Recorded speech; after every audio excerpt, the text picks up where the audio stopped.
Welcome to Let's Talk About CRPS, a podcast brought to you by MTI directly from Italy. We will talk about the latest news and treatments, patients' experiences, and exclusive interviews of CRPS experts. Don't forget to subscribe to our YouTube channel and visit our website crps-treatment.com. Let's take off! Hi guys, welcome to this new episode of Let's Talk About CRPS. Today we have Chey with us, Cheyenne from Australia. Hi Chey. Hello, how are you? I'm great. So nice to have you here with us. Let's dive right in and just tell everyone about yourself a bit. Oh, my name's Cheyenne. I'm 39 years old, and I live in Queensland, Australia. Okay, and so how long have you had CRPS for? Almost 3 years. Okay, and where is it located? In my right arm. Okay, so what happened? What triggered your CRPS? I was working as a cleaner in a resort on night shift, and I have tripped up the stairs, or tripped or slipped. I can't remember. Yeah. But I put my right hand out to break the fall. And at first they thought it was just a sprain. And well, first they thought I broke it. And then it was just a sprain, and it just developed from there. It didn't get any better. It just started getting worse and worse. And yeah. So how was it difficult to get it diagnosed? How long did it take you to get a diagnosis? I got my diagnosis in March of 2022, so around 4-5 months. Okay, and who gave you a diagnosis? What physician was it? It was a pain specialist in Sunshine Coast. Okay, so and what did that feel like, just having a diagnosis of CRPS? I'm guessing you didn't know about CRPS really before. No, Yeah. I had no idea about it. I knew it hurt. Yeah. And I knew my hand at that time, it was just in my hand. It didn't look normal, and me being me, I jumped on and just started trying to find out as much information about this condition that I've just been told that I've had. The more I read, the more it kind of hit me like, oh crap, like this is bad. Yeah. Yeah, that kind of turned my whole world upside down. Yeah, that's what I think everyone does after getting the diagnosis, just going online and trying to figure out what it is, because most of the physicians that you're going to talk to are not going to be able to give you these answers. And I think the answers that you get online are kind of scary, because you read like no cure, forever, permanent, or whatever, and it's just, it can be pretty overwhelming. It was very, very overwhelming. My husband jumped on and he started trying to see what he could find about it, just in case I was like taking it the wrong way or reading it the wrong way. And he just turned around to me, he goes, this is bad. And yeah. So what symptoms did you have? I had this burning, it was almost like I had a blowtorch on my arm 24/7. That was the most consistent pain that I had. Every time I got it wet, I felt like I had razor blades cutting me on top of the burning, and then electric shocks. And it just got worse and worse and worse. And then I used to explain to people, because nobody really understood, like they just saw my hand like this and wondered why I couldn't move it. It used to look like a bear claw, we used to say. And I used to say on a good day, it felt like somebody had a blowtorch on my arm 24/7. And every now and then I'd be cut by razor blades.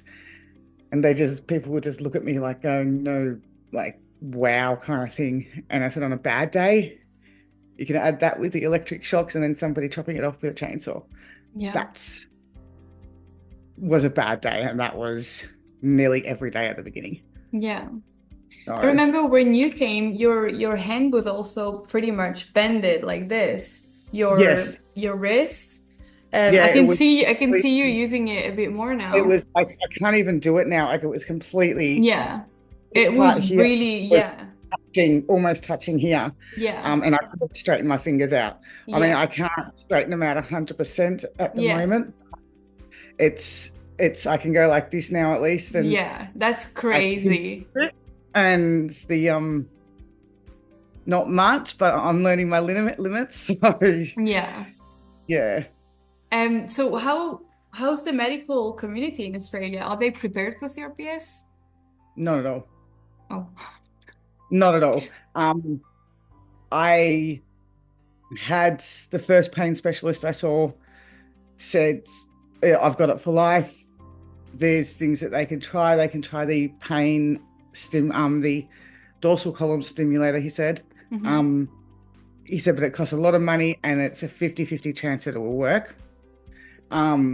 He got me, then he sent me off to a pain rehabilitation program kind of thing, but most of that was just psychology. Okay. And it's just like I ended up saying to them, and there was 3 other people there who had what I had, and Hmm. just turned around and said, this isn't in our head. Hmm.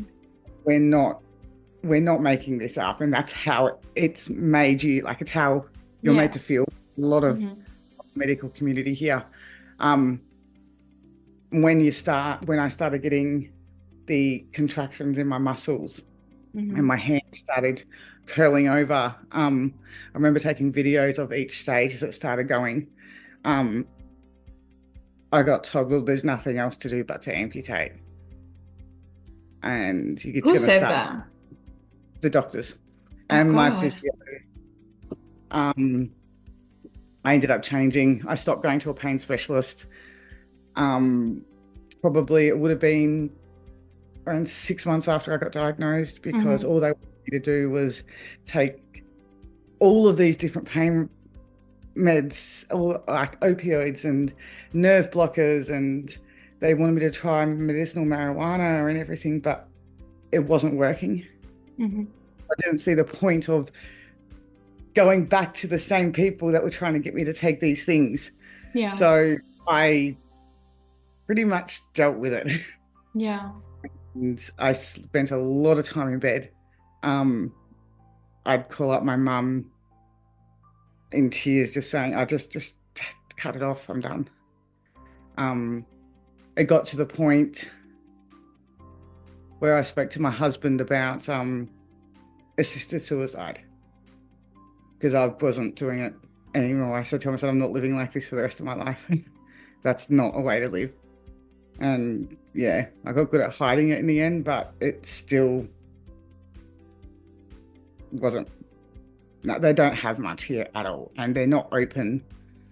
A lot of the places, I think I've found one doctor since I've been back that was open to what other treatments were around the world, Yeah. but nobody that I've spoken to was interested in it. It's no, no, no, no, no.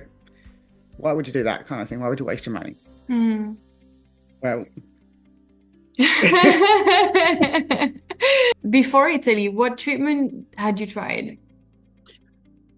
the only treatments they really got me to try here, for the first 2 years anyway, um, right up until December of 2023, was mirror therapy and motor graded imagery. Okay. They wouldn't touch it. They wouldn't try anything Mm-mm. outside the box, even though what they were doing, it would work for a session or two, and then it would just go mental again. Mm-mm. And it wasn't until the last physio that I met, he actually touched my arm. But he used a lot of force. Oh, He grabbed it. And that was just to try and stop the muscles from deteriorating and atrophying more than yeah. they already were. Mm-mm. Apart from that, there wasn't much. When I kind of stopped seeing everyone, that's when some of the doctors would say,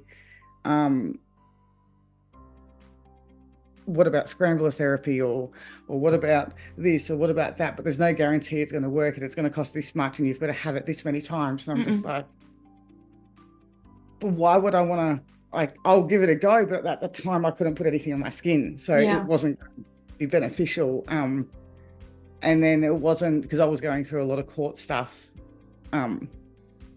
for it all and everything like that. Their doctors would turn around and say, well, try ketamine infusions, try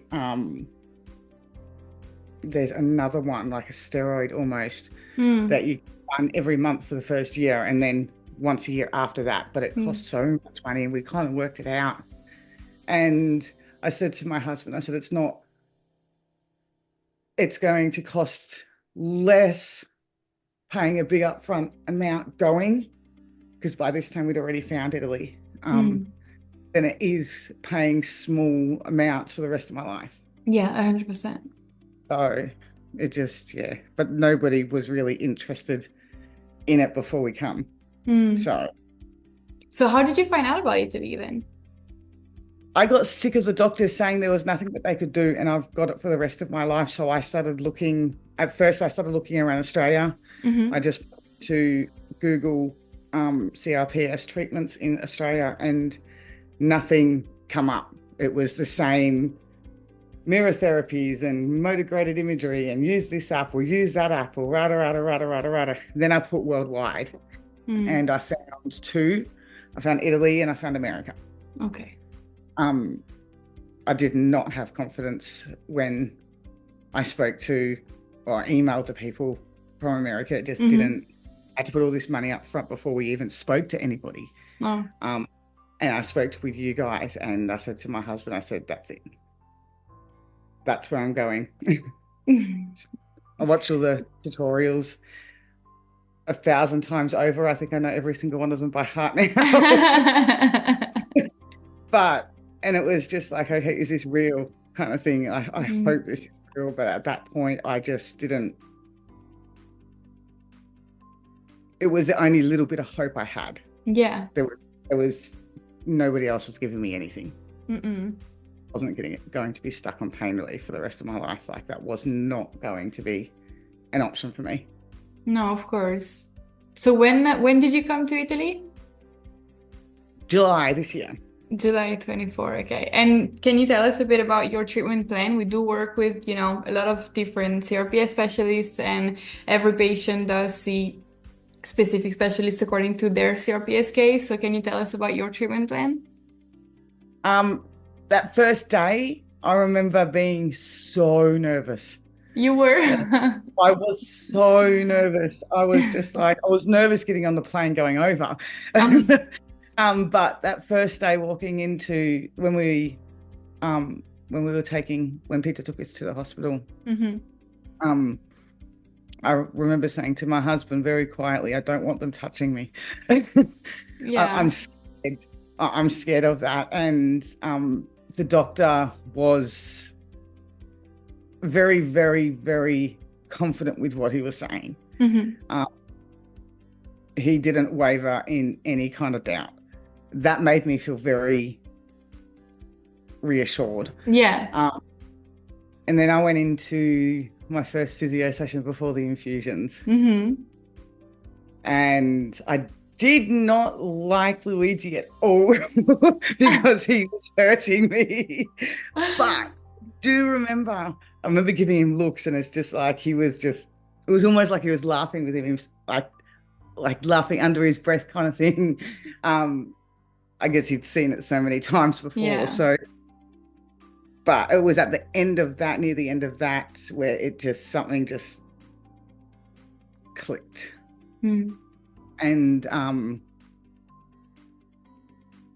it's just like, are you kidding me? That's all I could think was just, are you kidding me? It was so, I can't explain it.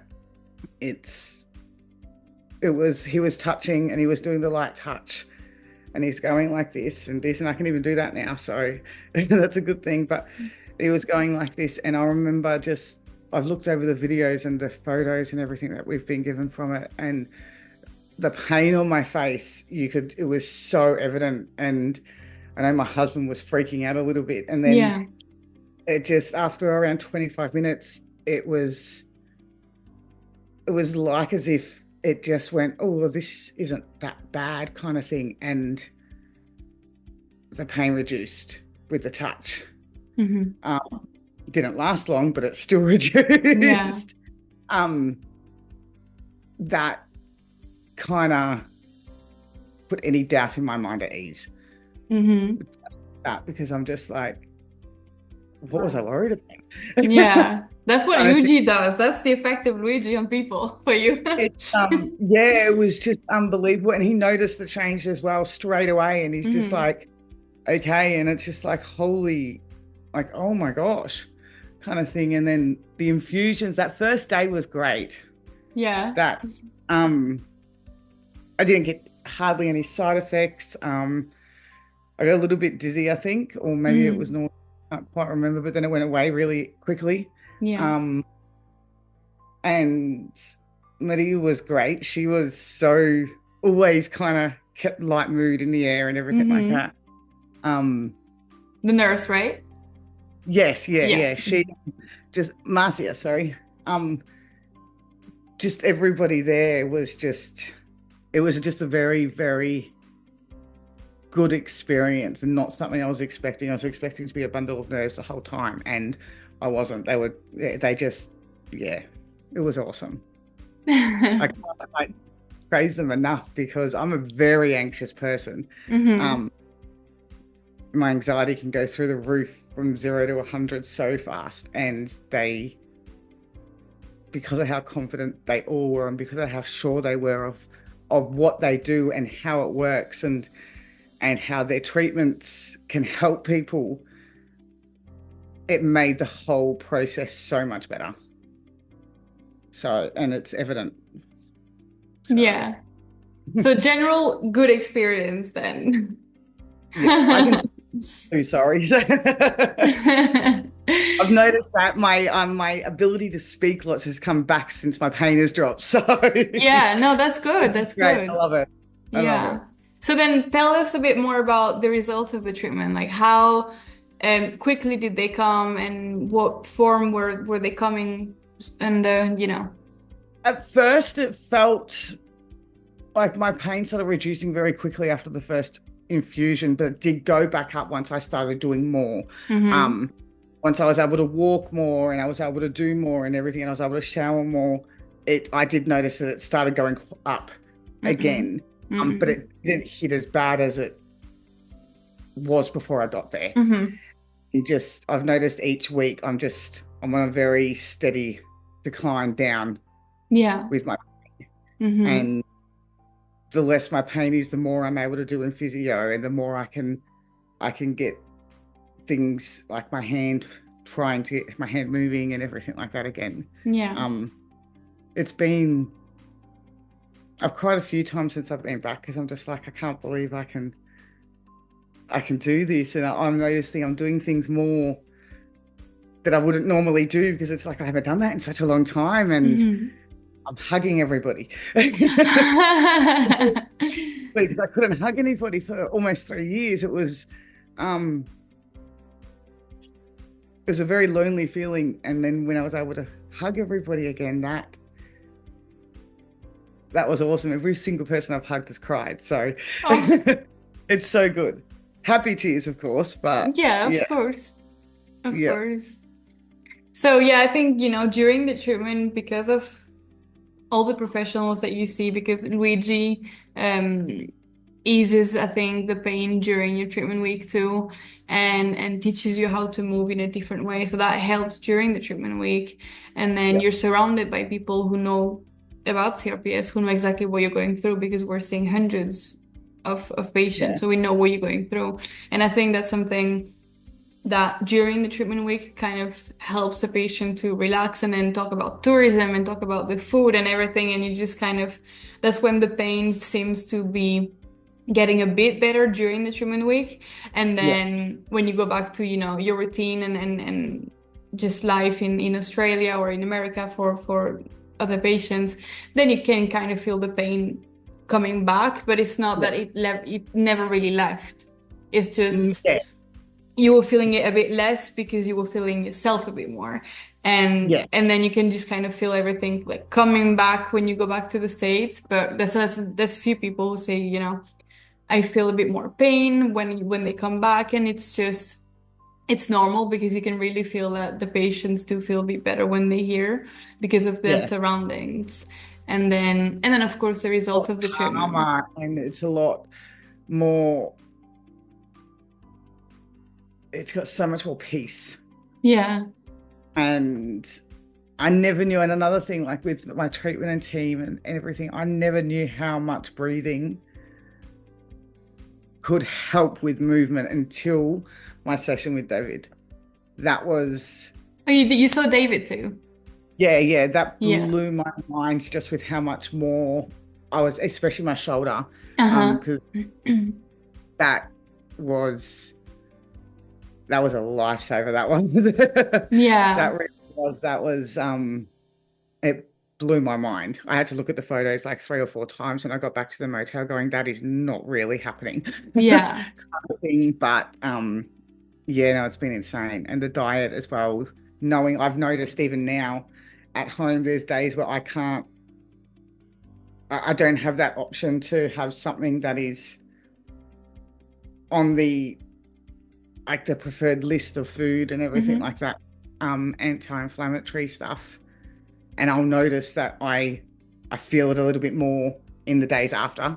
Yeah. Um, that kind of blew my mind as well, because we don't have any of that like you guys have anyway here in Australia, because Yeah. what we get told here is it's pretty much don't eat avocados, don't eat oil, don't eat this, don't eat that. Yet Hmm. that is all stuff that I should be having, which kind of blows my mind. Yeah. Works. So Yeah, yeah. yeah. So you saw the nutritionist too. So you saw David, which for everyone listening is our health coach, and then you saw the nutritionist too.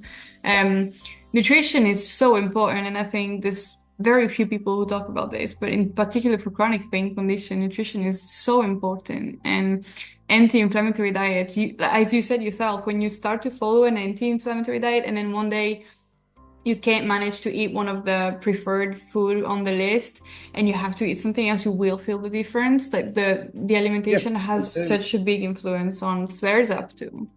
yeah, it definitely like you. It blew my mind a little bit, um, and it was just like, oh my gosh, okay, I'm not doing that again.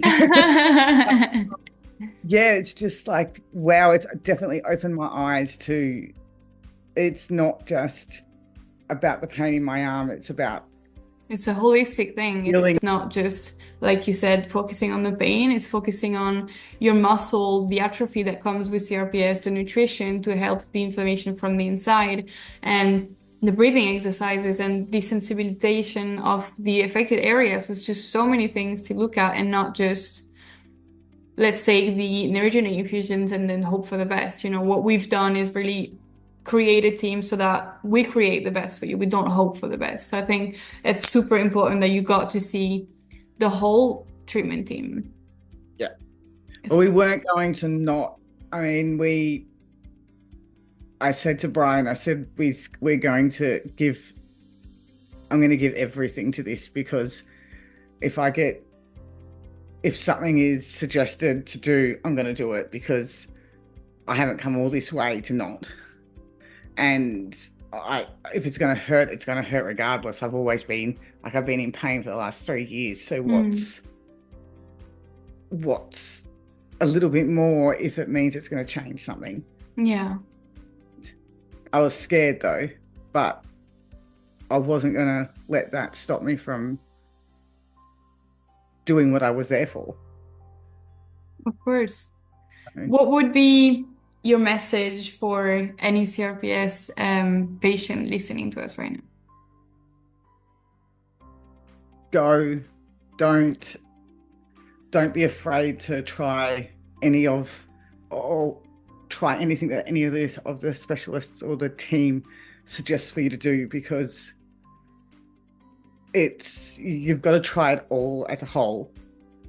um oh, I'm gonna cry. No, I'm not. um I I could have gone over and only do the infusions and nothing else if I wanted to, but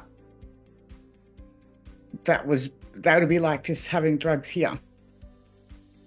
So I needed to experience it all. I needed to try absolutely everything because nothing else I had tried worked. And the alternative for when I got home, if it didn't work, I owed it to my family to give it my absolute all. And I owed it to myself to give it my absolute all. So don't be afraid. Don't be afraid of whether or not it's going to hurt or whether or not it's going to work, because you don't know until you try.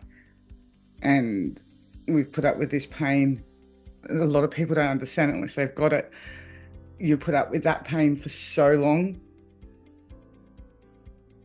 that you're willing to do almost anything to make that go away. And it works. I can't even really put into words how much I would stress to just give the whole experience a go, because you don't want to walk away with regrets. You really don't. And I got my hand back nearly because I did give it my best, and I did try absolutely everything, even when I felt like strangling every single one of them. But it was worth it. I get to come back over, hopefully, and I'll be able to go up and give every single one of them a hug and a high five. And that's worth it. And it's very beautiful to see your hand while you're moving now, because I'm able to do all this kind of stuff and everything like that. I mean, it still doesn't look 100% normal, but it's only been, 2.5 months? Yeah. So I know it's I'm like almost 100% positive that by the time I hit 6 months, I'm going to be able to throw a ball. I'm going to be able to bounce a ball. I'm going to be able to drive my car with one hand. Yeah. Use my actual, I can hold it now, but I'll be able to actually steer my car without any aids with one hand. That's something I never thought was possible again. Mm-hmm. I can hold my husband's hand now. Oh. And I spun him out when I did that like a week ago. I put my hands in and he was just like, oh kind of thing. Okay. And it was just like, yeah. I danced in the rain. You did? I was saying to Sandra, I'm going to dance in the rain when I get home. I'm going to dance in the rain. Or first it was, I'm going to dance in the rain after my treatment. Yeah. I'm going to do it and it's not going to hurt, but it hurt. And it would have been last week that it just out of nowhere, it just started raining. My husband was taking my youngest to school and I've gone out and I've just started dancing in the rain and it burnt. I had a little bit of a burning, but it wasn't sending electric shocks through my system. It wasn't contracting and shaking. It wasn't doing anything. It gave me a little bit of a burn, but that was just like, I wanted to dance in the rain for nearly 3 years. And I did that. And yeah, it was only because I gave it my all. It was only because I gave it my all. I kind of had it in my head before I went over there, what my options were if I didn't, and if it didn't work. And there was no way in the world I was going to let those other two options be a choice. No. Absolutely. So. Well, everyone is really, really proud of you. We did a call, I think it was last week, 2 weeks ago maybe. And the whole team was here and we were so happy to see you, using the tool for your physiotherapy. I'm getting better at it. I'm able to squeeze. I can squeeze my husband's hand. And we've been doing so many of those exercises now, over and over again. I think you kind of get sick of it sometimes. But it's getting stronger and stronger, and like I'm getting better and better with my stretching out and everything, and it's just, yeah, it's life-changing. You guys are angels. Oh, and you really are, because the different, like, I'm smiling again, and I'm laughing with my kids, and we're going out and doing stuff, and I'm back to almost the old me, and that wouldn't have been possible if I didn't bite the bullet kind of thing, because the alternative was to amputate, and if it come back, as I got told it would come back in my stump if I amputated, or I'll get phantom limb pain. It's like, I can handle 2 more years, can't handle 30 years. But if I didn't do this, that was where I was going to be going, and if it come back in my stump, then I was going home to my dad. So I'm very glad that it worked, because there wasn't another option. So yeah, 100%. it's awesome. Oh, it's very heartwarming to see. I know, to see, you know, great results, and we know it's about the pain, but it's not just about the pain. There's human beings behind, and there's stories, and there's families, and then there's things that you haven't done for years. There's people who want to be dancing in the rain, and it's just so this is why we do what we do, you know. So thank you. Don't stop doing it. Don't ever stop doing it. Just, yeah. People around know about this, because there's so many of us that are given no hope, and they stop there. They don't look anywhere else or anything like that, but just keep looking. Keep looking. You'll get your smile back too. So yeah. Thank you, Chey. Thank you so much I know these are getting more and more emotional. I don't know how long I can do it for. Thank you so much. It's very good to have as many voices as possible that we can, you know, on this podcast, to keep on bringing awareness on the condition, on the treatment that exists here. So thank you so much for sharing your experience and your results and your treatment week with us. And thank you so much for guys. So yeah, you guys are the ones that need the thanks. And I'm going to scream it from the top of the world, and every chance I get, and I do. I let everybody know now. So there's just no. The evidence is right there in front of them. So that's all you need. That and a little bit of hope. A little bit of hope. All right. Thank you. Thank you so much for being on this episode with me. Thank you for everyone listening too. It was very emotional. We'll see everyone back on the next episode next week. And Chey will keep in touch, of course, because you still have some month going in which you'll see further improvements. So we'll keep in touch to see how everything is improving over the next month. When I'm able to sit there and actually do stuff with my hand, like both, and I'll keep sending those little updates and everything like that, because it's awesome. Thank you. Thank you so much. All right. Thank you so much. And we'll chat next time. For everyone else, we'll see you next week on the next episode. Bye-bye. Bye.